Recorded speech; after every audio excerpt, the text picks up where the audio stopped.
Chcel by som sa opýtať, koľko má Európska únia v súčasnosti obyvateľov.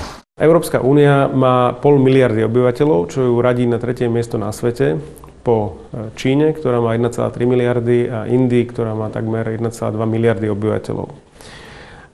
Spojené štáty americké majú okolo 300 miliónov obyvateľov, čiže menej ako Európska únia, a Rusko okolo 140 miliónov obyvateľov. Z toho vyplýva, že Európska únia má väčší počet obyvateľov ako Spojené štáty americké a Rusko dohromady. Čo sa týka jednotlivých členských štátov Európskej únie, tak najpočetnejší sú Nemci, ktorí majú viac ako 80 miliónov obyvateľov.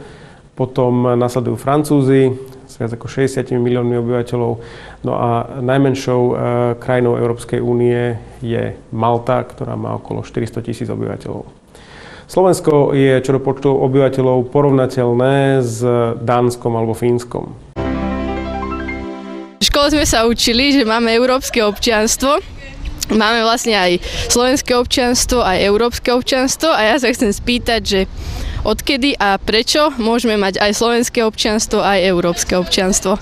Od 1. mája 2004, keď sme vstúpili do Európskej únie, majú Slováci okrem slovenského občianstva aj občianstvo európske.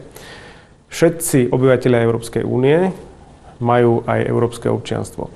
To európske občianstvo nemá za cieľ nahradiť to národné, v našom prípade to slovenské, ale má za cieľ ho doplniť a dať nám, Európanom, nejaké práva navyše, ktoré by sme bez neho nemali. A v prvom rade to je možnosť slobodného pohybu vo všetkých krajinách Európskej únie a takisto možnosť slobodne sa usadiť v ktorejkoľvek krajine Európskej únie si zvolíme.